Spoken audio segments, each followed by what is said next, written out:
nti olunaku olwaleero yawmun yuthabu fihi almuhsinun wa yakhsuru fihi almusiun, olunaku lwa kusasula eri abo ababadde bakola ebirungi mu mwezi gwa Ramadan, era lunaku lwa kusasula eri abo ababadde batakola mirimu mirungi mu mwezi ogwa Ramadan. aqulu qawla hadha wa astaghfirullahu li wa lakum min kulli dhanbi astaghfiruhu innahu huwal barrur rahim. bismillahir rahmanir rahim. wal asri innal insana lafi khusri illa alladhina amanu wa amilus salihat wa tawasaw bil haqqi wa tawasaw bis sabr. alhamdulillah rabbil alamin wassalatu wassalamu ala rasulillah sallallahu alayhi wa alihi wa sallam. qala Allah tabarak wa ta'ala fi muhkam kitabihi wa mubram al-azim ba'da a'udhu billahi minash shaitanir rajim. bismillahir rahmanir rahim. bashiril munafiqina bi anna lahum 'adhaban alima. sadaqallahu al-aliyyul azim. bakadde bange abalungi wamu n'abazaana ba Allah tabarak wa ta'ala, munsikirize mu kutuba yange ey'okubiri njogere ku bintu ebiri mu nsi yonna nga bimula bitambula. olwaleero tuli mu lutalo, abantu olwaleero buli omu nga bwaluvuunula nga bwaluyita. abalabe b'obusiraamu bonna, abalabe ba Nabbi Muhammadi n'ennyumba ya Nabbi Muhammad sallallahu alayhi wa alihi wa sallama bavuunula birala, bo bamanyi nti luno olutalo lwa bulijjo, naye lutalo lwa busiraamu.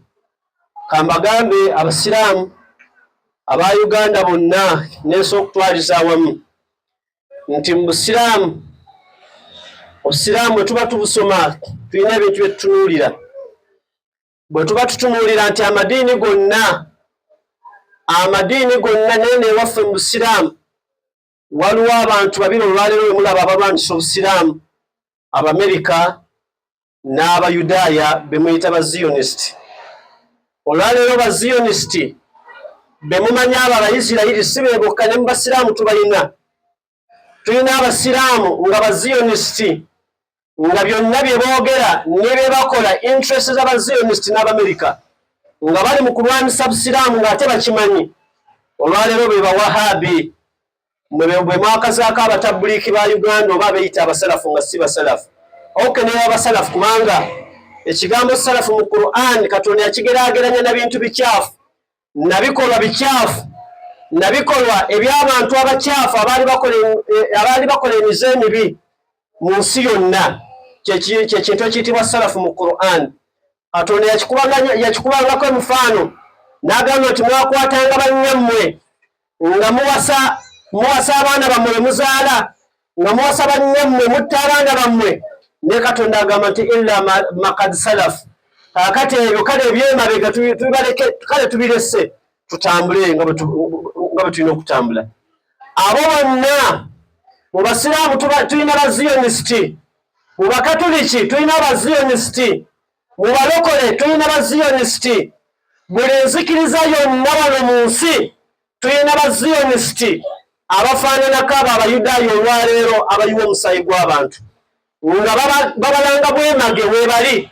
era buli woolaba omuntu yenna ng'awagira Isirayiri, ng'awagira Amerika, manya oyo Zionist mukolimire eri mu maaso ga Katonda tabaraka wa taala. kakati olwaleero kyekiseera aya gyekulembeze mu suratu Nisaa'i aya ya 138 Allah yagamba nti bashiril munafiqin, owange gwe nabbi sanyusa abannanfuusi bi anna lahum adhaban aliman, nti enkomerero yaabwe bagenda kufuna ku bibonerezo bye batalabangako. olwaleero abannanfuusi aba Saudi Arabia n'abasomerayo bonna, abannanfuusi ab'omu Qatar, abannanfuusi ab'omu UAE, bonna n'ensi zonna okutwaliza awamu abo beetegeeza. olwaleero bakikondyeko bakikakasizza nti waliyo abaddu ba Allah ibadan lana. Katonda tabaraka wa taala nga bwe yabasuubiza mu suratu Isra'i yagamba nti bwe munaazannyira ku busiraamu tujja kusindika abaddu baffe baasun shadid, nga bakambwe nnyo ate nga temubamanyi. olwaleero babeere nga bawanika bendera y'obusiraamu. Olwaleero be basajja abayiraani n'abalala ababafaanana, olwaleero abakutte bendera y'obusiraamu, ng'olwaleero abasiraamu abeeyita abasiraamu nga basirise ng'ate balowooza bali ku busiraamu. Noolwekyo kyekiseera kyabwe olwaleero bakikombeko. Allah tabaraka wataala kyeyayogera nti bashiril munafikin, olwaleero be bannanfuusi mu busiraamu. Ate nga Allah yagamba nti omunnanfuusi tujja musanyusa bi anna lahum adhaban aliman. Olwaleero kati bakikombyeko bakirabe.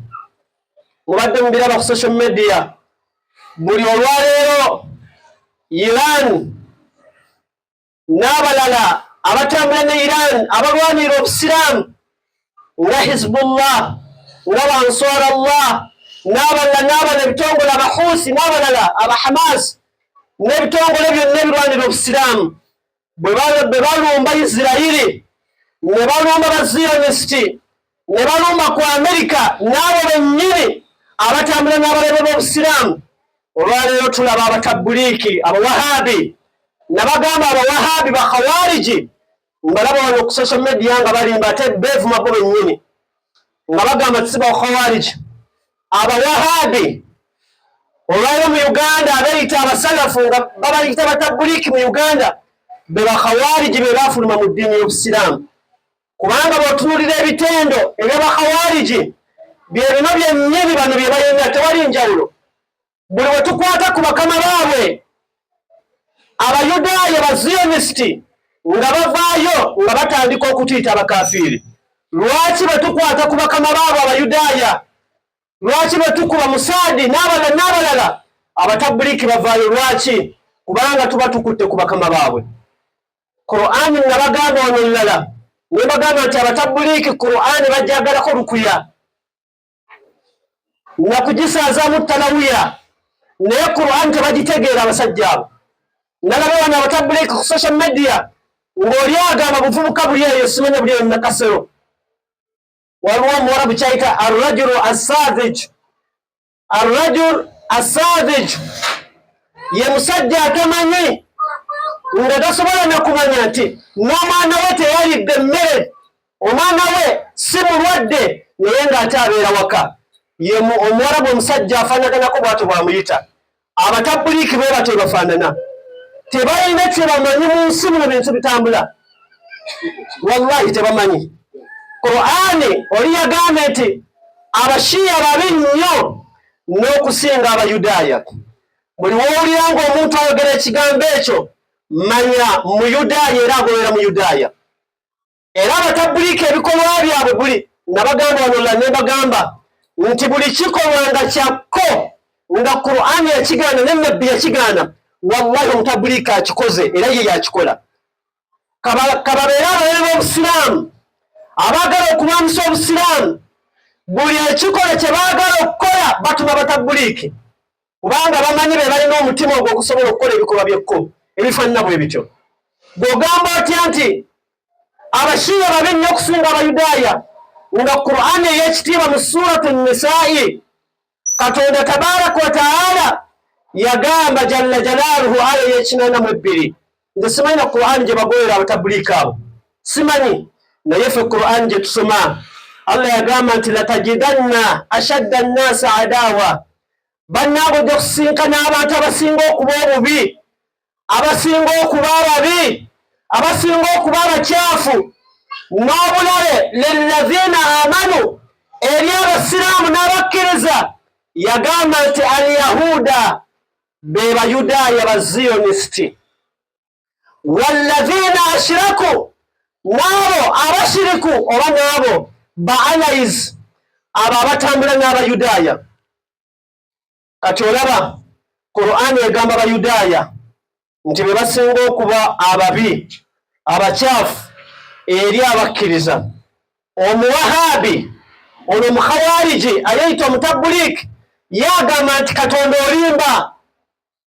Oba bibisoma Qur'ani kimu talawiya gye bisayira talawiya nze simanyi.